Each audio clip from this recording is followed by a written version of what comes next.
जय हिंद साथियों, मैं पुनः आपके समक्ष हाजिर हूँ। और इसके प्रीवियस जो है वीडियो में हम लोगों ने न्यूक्लिक एसिड और उसके पार्ट जो हैं डीएनए आरएनए के बारे में अच्छी तरह से जो है एक एक उसके जो है पहलू को टच करके आपको जो है बताने का प्रयास किया मैंने। लेकिन एक वीडियो में सभी चीज़ कवर हो जाए ऐसा पॉसिबल नहीं है। इसके लिए हमने एक कंसेप्ट देने का कोशिश संक्षिप्त में किया था प्रीवियस वीडियो में। अब आइए अभी जो है इस वीडियो में हम जो है आपके लिए कुछ ऑब्जेक्टिव क्वेश्चन लाए हैं ऑप्शन वाले और कुछ लाए हैं आपको वन लाइनर। और मैं कोशिश किया हूं कि इन सभी से दोनों वीडियो से आपको डीएनए आरएनए से संबंधित जितनी भी क्वेश्चंस आते हैं, जितने क्वेश्चन आ रहे हैं वो सभी आपको यही से कवर हो जाएंगे। तो आइए देर न करते हुए, आपका समय बहुत कीमती है, उसको देखते हुए मैं पुनः जो है इस क्लास को आगे बढ़ाता हूं। तो देखेंगे आज का हमारा जो है क्वेश्चन शुरू होगा ऑप्शन वाले क्वेश्चन से। और वो रहा ये, देखिए बहुत बढ़िया क्वेश्चन है कि निम्नलिखित में से कौन सा नाइट्रोजनी क्षार नाइट्रोजन बेस जो डीएनए में मौजूद नहीं होता है। तो उस दिन समझाए थे उस वीडियो में, ध्यान रखिएगा। ATGC डीएनए का, तो GC तो कॉमन रहता है, उसको भूल जाइए, जान दीजिए। AT लेकिन ये होता है डीएनए में, लेकिन A और T के जगह क्या होता है U, AU हो जाता है किसमें, तो आरएनए में। तो यहाँ पे क्वेश्चन क्या है कि डीएनए में कौन सा नाइट्रोजन बेस उपस्थित नहीं होता है। तो ऑप्शन देखिए आप, थायमिन यस होता है, एडेनिन होता है, ग्वानिन होता है, यूरेसिल नहीं होता है। डीएनए में यूरेसिल नहीं होता है, किस में होता है, आरएनए में।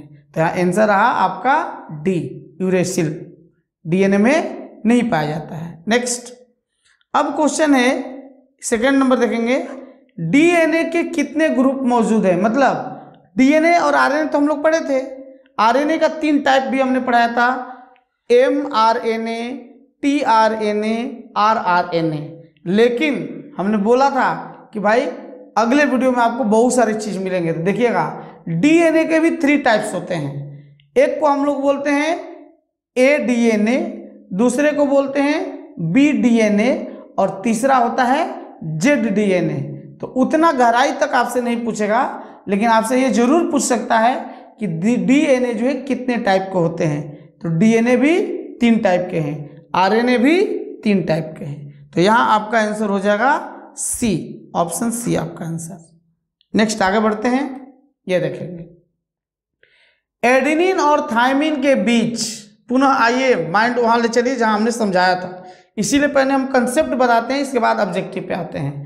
तो एडेनिन और थायमिन के बीच बंधन बनाने के लिए कितने हाइड्रोजन बंधनों की जरूरत होती है। तो ध्यान रखिएगा, हमने बताया था AT या AU के बीच में डबल हाइड्रोजन बॉन्ड होते हैं 2, लेकिन GC दोनों में कॉमन होता है GC, और GC में दोनों के बीच क्या होते हैं, G और C के बीच 3 हाइड्रोजन बॉन्ड होते हैं। तो यहाँ क्वेश्चन क्या है कि एडेनिन और थायमिन के बीच, ये देखिएगा एडेनिन और थायमिन के बीच हाइड्रोजन बॉन्ड जो पाए जाते हैं वो कितने बॉन्ड वाला होते हैं। तो याद रखेंगे डबल बॉन्ड, 2 बॉन्ड होता है। और यहाँ ऑप्शन आपका जाएगा सी, 2 बॉन्ड पाया जाता है। नेक्स्ट, अब देखेंगे आनुवंशिक उत्परिवर्तन होता है, म्यूटेशन हमने समझाया था आपको। म्यूटेशन क्या होता है, एक जो है नया चेंज जो है डीएनए के अंदर, जीन के अंदर एक नए तरह का जो है चेंजेस होता है, उनके सीक्वेंस में चेंज हो जाता है, तो उसी को हम लोग उत्परिवर्तन बोलते हैं। तो उत्परिवर्तन कहाँ होता है, म्यूटेशन कहाँ होता है, तो ध्यान रखेंगे डीएनए में होता है। इसलिए आपका यहाँ भी आंसर क्या रहेगा, सी रहेगा, ये रहेगा आपका आंसर। डीएनए में जो है आनुवंशिक उत्परिवर्तन पाया जाता है, होता है। नेक्स्ट, अब बहुत बढ़िया क्वेश्चन है, एक न्यूक्लियोटाइड किसका बना होता है। भैया आपसे हमने बताया था कि ध्यान दीजिएगा, यहाँ न्यूक्लियोसाइड है, दोनों में कंफ्यूजन नहीं होना चाहिए। न्यूक्लियोटाइड एक न्यूक्लियोसाइड। न्यूक्लियोटाइड क्या होता है, तो डीएनए का जो यूनिट है उसको बोला जाता है न्यूक्लियोटाइड। अब न्यूक्लियोटाइड जो है बना होता है, हमने बताया था आपको कि न्यूक्लियोटाइड किसका बना होता है भाई, तो एक न्यूक्लियोसाइड होता है और एक होता है फॉस्फेट होता है। फिर अगर आगे बढ़ते हैं तो न्यूक्लियोसाइड को दो कैटेगरी में बांटा गया था, एक शुगर बोले तो कार्बोहाइड्रेट, और एक था क्या चीज, ये नाइट्रोजन बेस। ठीक है, शुगर और एक नाइट्रोजन बेस। तो ध्यान रखेंगे, तो यहाँ पर कौन सा हो जाएगा भाई, तो एक चीनी तो रहेगा और दूसरा जो है क्षार रहेगा। तो यहाँ ऑप्शन क्या होना चाहिए भाई, एक आधार और एक चीनी, ये हो सकता है आपका आंसर। ठीक है, ऐसे यहाँ क्लियर कट नहीं लिखा हुआ है। न्यूक्लियोसाइड जो है हमारे विचार से होना चाहिए क्या चीज़, एक क्षार होना चाहिए और एक क्या होना चाहिए, शुगर होना चाहिए। तो यहाँ आधार की जगह क्षार होना चाहिए। थोड़ा सा इस क्वेश्चन को आप लोग सर्च करेंगे या अगले वीडियो में हम कुछ देखेंगे जहाँ पॉइंट आएगा आपको बताने का कोशिश करेंगे। ऐसे एक क्षार और एक जो है शुगर, उससे बना होता है क्या चीज़, nucleoside, not tide, nucleoside. Next आगे, बहुत बढ़िया, ये भी देखेंगे। डीएनए उपस्थित होता है, हमने समझाते वक्त लोकेशन करके लिखा था, हेडिंग दिया था कि डीएनए का लोकेशन कहाँ होता है।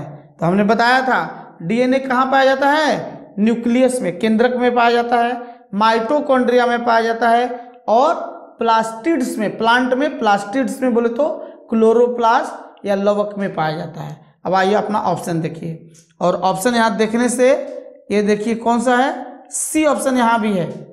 नाभिक, जिसको हम लोग न्यूक्लियस बोलते हैं, माइटोकॉन्ड्रिया और क्लोरोप्लास्ट, इनमें पाया जाता है क्या चीज, तो डीएनए।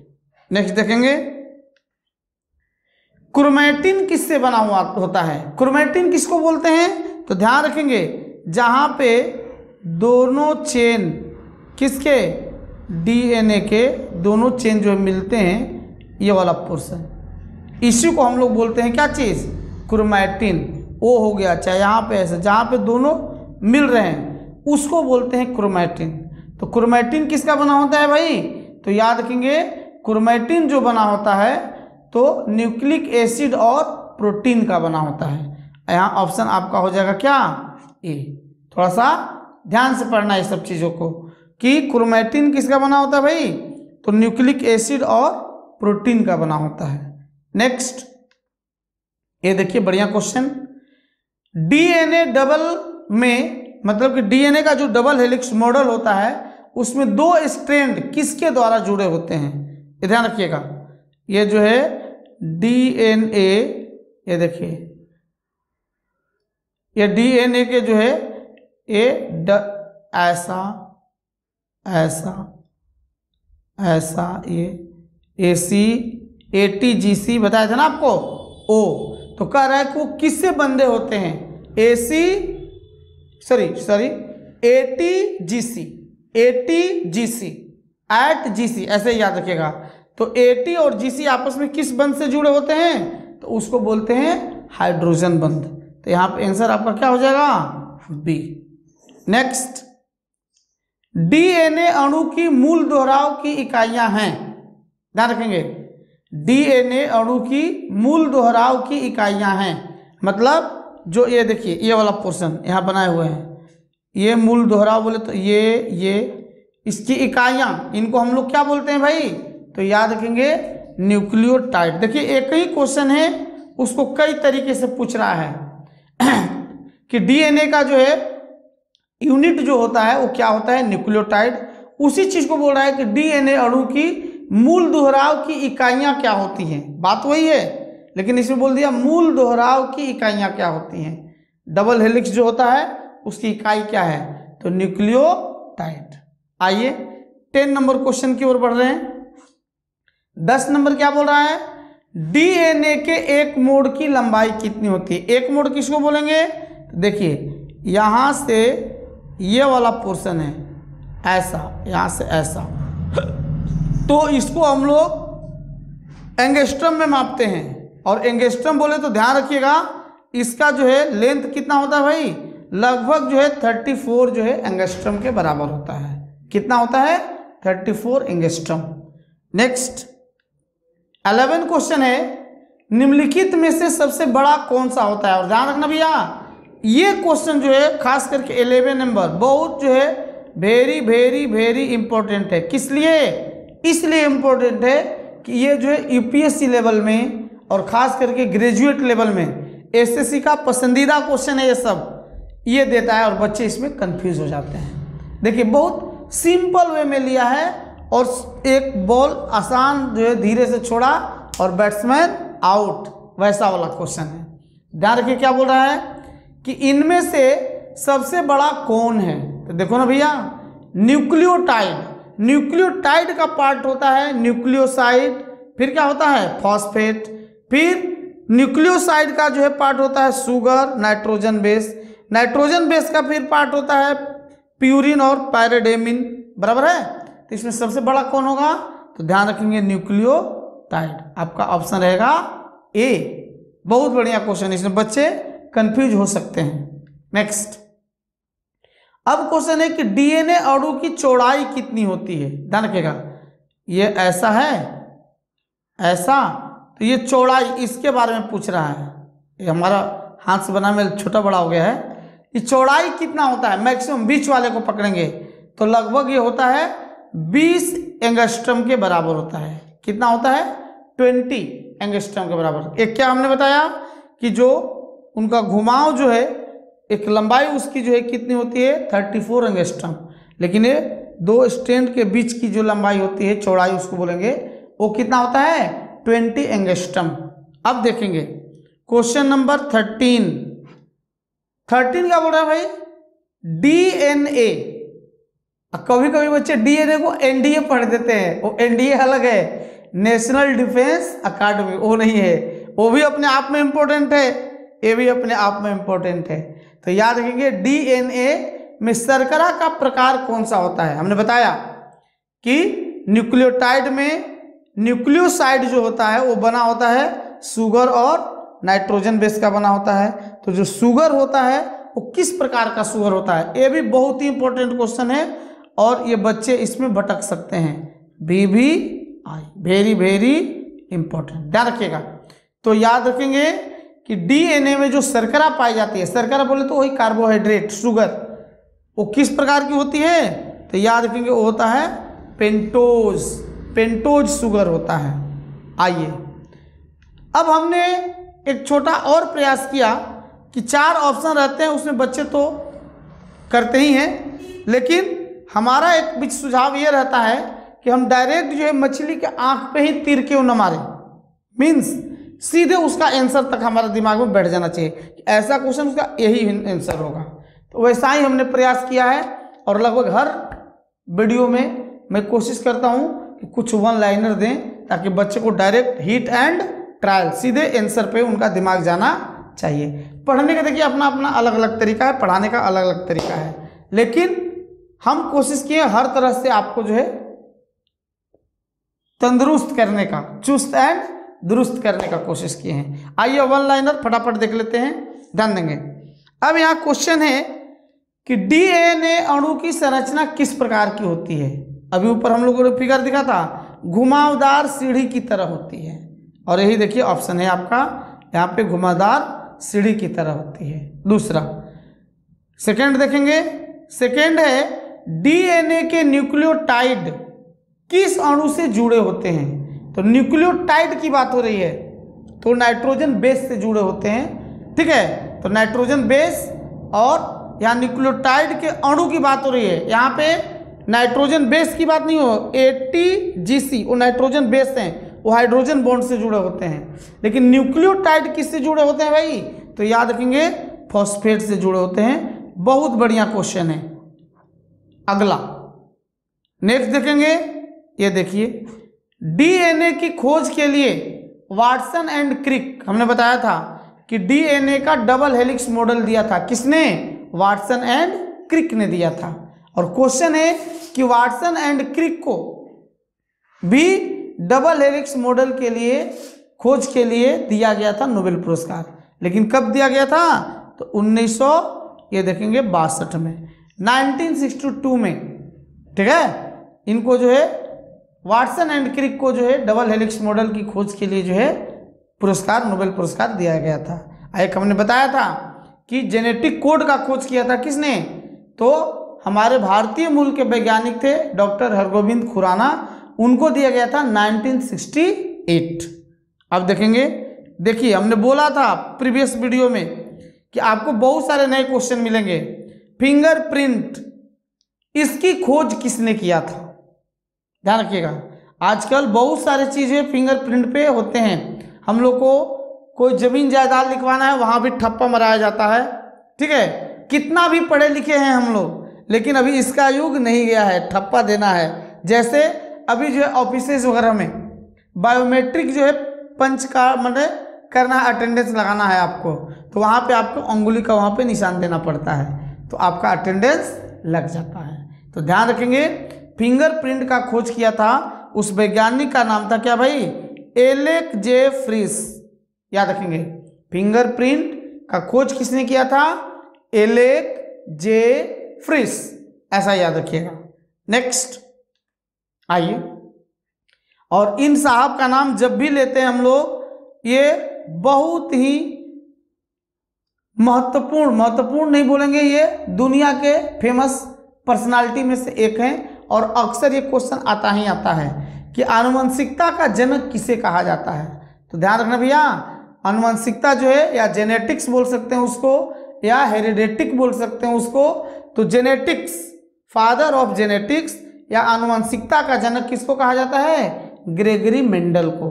और पढ़े होंगे बचपन में 9वीं 10वीं में आप लोग भी कि मेंडल ने जो है अपने आनुवंशिकता के जो है सिद्धांत को प्रूफ करने के लिए, ठीक है, किस पौधे को चयन किया था। तो याद रखेंगे, मटर के पौधे को चयन किया था। लंबे वाले पौधे, बौने वाले पौधे, ठीक है। यस, हमारा काम है आपको याद दिलाना, और आपका काम है इसको बार बार रिपीट करना, याद करना, और एग्जाम में जाके 2 घंटे को क्वेश्चन में 1.5 घंटे में छुड़ा के बम बम हो जाइए, और अगली जो है सफलता आपके हाथ। नेक्स्ट, अब देखिएगा यहाँ, ये भी बहुत ही इंपॉर्टेंट क्वेश्चन है कि आनुवंशिकी की सबसे छोटी इकाई क्या होती है। जेनेटिक्स की सबसे छोटी इकाई क्या होती है, सबसे छोटी। तो हमने क्या बताया था, आप लोग देखे होंगे कि क्रोमोसोम का फिगर था, क्रोमोसोम से निकला डीएनए, डीएनए से फिर आगे बढ़े हम लोग क्या मिला, जीन। तो सबसे छोटा इकाई जो होता है आनुवंशिकी का, उसको हम लोग क्या बोलते हैं, जीन। ये रहा जीन। अब ध्यान देंगे, अब क्वेश्चन है यहां देखिएगा, आगे हम लोग पढ़ेंगे भी, जीन का खोज किसने किया था, आगे बताएंगे। चलिए अब देखेंगे आगे, सबसे पहले प्रयोगशाला में जीन संश्लेषण करने वाला वैज्ञानिक कौन थे। देखिए, कार्ल बक्स महोदय ने पहचान लिया था, डीएनए के बारे में बताया था पहली बार, और उसको पूरी तरह से हाईलाइट किया किसने भाई, तो वाटसन एंड क्रिक ने डबल हेलिक्स मॉडल के सहायता से। लेकिन अब यहाँ क्वेश्चन है कि प्रयोगशाला में जेनेटिक कोड किसने तैयार किया था, तो हमारे देश के ही वैज्ञानिक थे, जो उनका नाम था क्या भाई, हरगोविंद खुराना, जिनको 1968 में नोबेल पुरस्कार से नवाजित किया गया, सम्मानित किया गया। नेक्स्ट क्वेश्चन ये देखिएगा, हम लोग तो एक पढ़े हैं एसएसटी में, सोशल साइंस में, एक देश एक कानून, ठीक है, एक राजा, ऐसा पढ़े हैं। लेकिन यहाँ ध्यान रखिएगा, एक जीन एक एंजाइम, ये नारा किसने दिया था, ये सिद्धांत किसने दिया था, एक जीन एक एंजाइम का सिद्धांत। तो बहुत बढ़िया क्वेश्चन है, ये भी किसने दिया था भाई, वीडल एंड टैटम। बढ़िया क्वेश्चन है कि एक जीन एक एंजाइम का सिद्धांत किसने दिया था भाई, तो वीडल एंड टैटम ने दिया था। नेक्स्ट, अब क्वेश्चन देख लीजिए, ये सभी जो है इंपॉर्टेंट क्वेश्चन, जो सामान्य क्वेश्चन है उनको हमने नहीं लिया है, क्योंकि वो आप जानते हैं, हम भी जानते हैं। ऐसे क्वेश्चन को लिया है जो इंपॉर्टेंट है, एग्जाम में आते हैं और आपके दिमाग से फिसलते हैं, उस तरह के क्वेश्चन को हमने सिलेक्ट किया है। तो देखेंगे जीन को किस रूप में व्यक्त किया जा सकता है, जीन किसको बोलेंगे, तो ध्यान रखना भैया, जीन को ही हम लोग बोल सकते हैं आनुवंशिकता की इकाई, जेनेटिक कोड बोल सकते हैं उसको, यूनिट। डीएनए का एक भाग भी होता है। तीसरा क्या बोल सकते हैं, उत्परिवर्तन की भी इकाई। उत्परिवर्तन को इंग्लिश में हमने क्या बताया था, म्यूटेशन, उसके बारे में भी चर्चा कर दिया है। तो तो ध्यान रखेंगे जीन क्या हो सकता है, तो जीन जो है डीएनए का एक भाग है, आनुवंशिक की एक इकाई है और उत्परिवर्तन का एक इकाई है, इस रूप में जाना जाता है जीन। नेक्स्ट, ये जो है खतरनाक बीमारी है और सुने होंगे आप लोग, हीमोफीलिया। अब ध्यान रखेंगे हीमोफीलिया क्या है भैया, तो ये ऐसी बीमारी है जिससे हमारे ब्लड में दोष आ जाते हैं। ब्लड में भी कौन सा पार्ट, हीमोग्लोबिन, उसमें दोष आ जाते हैं। हीमोग्लोबिन के आकार जो है आड़े टेढ़े हो जाते हैं, एक जो सामान्य आकार होना है उससे जो है विचलित हो जाता है, विभिन्न प्रकार के आकार में आ जाता है। और इससे ये होता है कि इसमें जो है ब्लड का थक्का नहीं बन पाता है। और ध्यान रखिए खतरनाक बीमारी हमने क्यों कहा, ये बीमारी ऐसी है कि सपोज जिस व्यक्ति को हीमोफीलिया हुई है, अगर उसका कोई बॉडी का पार्ट अगर कट जाता है तो उससे ब्लड का प्रवाह जो है शुरू ही रहेगा, जल्दी बंद नहीं होगा। और अगर समय पे प्रॉपर ट्रीटमेंट नहीं मिला तो बॉडी से सभी ब्लड जो है क्या धीरे धीरे सेक्रेट होकर स्रावित होकर निकल जाएंगे और अंततोगत्वा उस पेशेंट की क्या हो जाएगी, मृत्यु हो जाएगी। तो याद रखेंगे हीमोफीलिया जो है एक आनुवंशिक बीमारी है, जेनेटिक बीमारी है। और याद रखेंगे इसका मेन क्या है लक्षण, कि इसमें खून का थक्का नहीं बनता है। अब ध्यान रखेंगे ये नीचे वाला और भी इंपॉर्टेंट है, इसको ध्यान रखिएगा। इसको हम लोग शाही बीमारी भी बोलते हैं या रॉयल बीमारी भी बोलते हैं, रॉयल डिजीज या शाही बीमारी भी बोलते हैं। लेकिन क्वेश्चन है भाई कि हीमोफीलिया को शाही बीमारी या रॉयल बीमारी डिजीज क्यों कहा जाता है। तो ध्यान रखेंगे ये सबसे पहले जो है इस बीमारी का जो है पता चला था कहाँ, तो ब्रिटेन की महारानी विक्टोरिया, ब्रिटेन के राजघराने में सबसे पहली बार पता चला था, शाही घराने में पता चला था। इसीलिए इस बीमारी को कहा जाता है शाही बीमारी या रॉयल बीमारी। तो हीमोफीलिया एक आनुवंशिक बीमारी है जिसमें ब्लड का थक्का नहीं बनता है। नेक्स्ट अगला देखिए, डीएनए फिंगरप्रिंट का प्रयोग किस लिए किया जाता है। अब जान गए होंगे आप लोग कि डीएनए फिंगरप्रिंट का माने यूज किस लिए किया जाता है प्रयोग। तो पहला तो है माता पिता का पता लगाने के लिए, मीन्स पैतृकता सिद्ध करने के लिए। एक आप घटना सुने होंगे 5-7 साल पहले की है कि एक एनडी तिवारी थे, कांग्रेस के एक नेता थे, और उनके अगेंस्ट में उनके लिए जो है एक आदमी ने दावा कर दिया, क्या चीज़, कि हमारे फादर हैं। अरे ये कैसे हमारा बेटा हो गया, अरे तुम्हारा कोई से संबंधी नहीं है। तो ये मामला तूल पकड़ लिया और ये मामला चला गया कोर्ट में, और कोर्ट में गया तो हाई कोर्ट, उच्च माने हाई कोर्ट हो गया, फिर उसके बाद सुप्रीम कोर्ट हो गया। हो सकता वहाँ तक मामला गया होगा, पूरा हमको पता नहीं है, लेकिन ये मामला यहाँ तक आया था।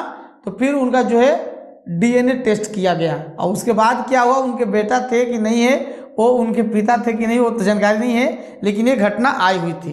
तो ध्यान रखिएगा कि डीएनए फिंगरप्रिंट का जो है प्रयोग किया जाता है पैतृकता सिद्ध करने के लिए, कि कोई बच्चा है उसके मम्मी पापा यही है कि नहीं है, उसके लिए डीएनए टेस्ट किया जाता है। दूसरा, हत्यारे की पता लगाने के लिए। आज जो है जितना हमारा साइंस डेवलप किया है उतना ही जो हमारे समाज में क्राइम भी बढ़ गए हैं। तो क्राइम का पता लगाने के लिए, चोर का पता लगाने के लिए यूज किया जाता है किसका, फिंगरप्रिंट का प्रयोग किया जाता है, डीएनए फिंगरप्रिंट। और आगे इसके बारे में पढ़ेंगे कि डीएनए फिंगरप्रिंट का मुख्यालय कहाँ है। तो याद रखेंगे हैदराबाद। और हैदराबाद पता है किस नदी के किनारे है, मूसी नदी के किनारे है। याद रखिएगा कि वहाँ हमारी मौसी रहती है, मूसी नदी। आगे बढ़ते हैं। नेक्स्ट ये देख लीजिए, आनुवंशिकता और विचरण या विचारण के अध्ययन को क्या कहा जाता है। बढ़िया क्वेश्चन। आनुवंशिकता के अध्ययन को क्या कहा जाता है, तो ध्यान रखिएगा उसको बोलते हैं क्या, जेनेटिक्स। या ऐसे भी दे देगा कि जेनेटिक्स क्या है। तो जेनेटिक्स साइंस का वह पार्ट या बायोलॉजी का वह पार्ट जिसमें हम लोग आनुवंशिकता के बारे में एक जनरेशन से दूसरे जनरेशन में जो कैरेक्टर का ट्रांसफर होता है उसके बारे में अध्ययन करते हैं। तो उसी को हम लोग बोलते हैं क्या चीज़, जेनेटिक्स। नेक्स्ट आगे बढ़ेंगे, ये देखेंगे डीएनए के भीतर अनुक्रम आधारित परिवर्तन क्या कहलाता है। अनुक्रम आधारित परिवर्तन बोले तो यहाँ देखिए है सीक्वेंस में चेंज हो गया किसके भाई, डीएनए। जीन बोले तो डीएनए, ठीक है। तो डीएनए के अंदर जो है अनुक्रम आधारित सीक्वेंस बेस्ड कुछ परिवर्तन आ गया, तो उसी परिवर्तन को हम लोग बोलते हैं क्या चीज, उत्परिवर्तन या म्यूटेशन, उत्परिवर्तन या म्यूटेशन बोलते हैं। आगे बढ़ते हैं, ये देखेंगे। अब क्वेश्चन है भाई कि भारत के किस वैज्ञानिक को भारतीय डीएनए का पितामह कहा जाता है। और इसमें अक्सर बच्चे कंफ्यूज होते हैं और आंसर मारते हैं क्या चीज, डॉक्टर हरगोविंद खुराना। नहीं, तो ये हमारे जो है पूर्वज हैं लाल सिंह, मेरे भी नाम में है बिपिन लाल। तो ध्यान रखना भैया कि भारतीय डीएनए का पितामह, बहुत ही इंपॉर्टेंट क्वेश्चन है, भारतीय डीएनए का पितामह किसको कहा जाता है भाई, तो डॉक्टर लाल सिंह। और याद रखिएगा इनसे घटना है जब कब 1991 में राजीव गांधी की मृत्यु हुई थी जब, ठीक है। तो उस समय में जो है उनके बॉडी का पूरे जो एकदम बम ब्लास्ट में चितड़े उड़ गए थे ना, तो उनके बॉडी को जो है डीएनए टेस्ट के द्वारा जो है पता किया गया कि हाँ राजीव गांधी हैं, है ना। तो उसमें जो है चर्चा में उस समय थे कौन, डॉक्टर लाल सिंह। तो याद रखेंगे डॉक्टर लाल सिंह को कहा जाता है भारतीय डीएनए का पितामह। आगे देखिए, बोले थे हमने, आ गया क्वेश्चन, भारत में डीएनए संस्थान कहाँ है, या डीएनए फिंगरप्रिंट की संस्थान या मुख्यालय कहाँ है। तो क्या बोलेंगे भाई, हैदराबाद, ये रहेगा हैदराबाद, ठीक है। नेक्स्ट, अब देखिए अगला क्वेश्चन है, ये देखते हैं। ये डीएनए को देखने के लिए किसका प्रयोग किया जाता है। देखने के लिए मतलब दूरबीन नहीं, दूरबीन से तो देखेंगे ही देखेंगे, माइक्रोस्कोप से, दूरबीन नहीं बल्कि माइक्रोस्कोप से देखेंगे। और माइक्रोस्कोप से तो देखेंगे, लेकिन वो डीएनए को प्रॉपर उसका जो है आकार साइज देखने में एक केमिकल का यूज किया जाता है। और खोज लेना, ये जल्दी मिलने वाला नहीं है। आपको बहुत सारे सर लोग पढ़ाए होंगे, आप भी वीडियो देखते होंगे, देखना, और उसमें बताए होंगे कि इथिडियम ब्रोमाइड का प्रयोग किया जाता है, तो फिर मैं चैलेंज करता हूँ, नहीं पढ़ाए होंगे, आप देखना। तो हमने क्या बताया भाई कि डीएनए को देखने के लिए किस केमिकल का यूज किया जाता है। तो याद रखेंगे इथिडियम ब्रोमाइड, किसका प्रयोग करते हैं, इथिडियम ब्रोमाइड का प्रयोग करते हैं। लो आ गया, हमने बताया था पीछे कि आएगा आगे क्या चीज भाई, कि जीन नाम किसने दिया था, या जीन के बारे में पता किसने लगाया। क्रोमोसोम, डीएनए, डीएनए से हो गया जीन, तो जीन, तो ज से जीन और ज से जोहानसन, जो लिया, खोज लिया, ठीक है। हम लोग भोजपुरी में बोलते हैं किसी चीज को खोजना, तो जो के पत्ता लगा के बताओ ना भैया, तो जोहना मतलब होता है खोजना। तो ऐसे याद रखेंगे, जीन को जोह दिया किसने, जोहानसन ने। तो याद रखेंगे जीन का नाम किसने दिया भाई, जोहानसन।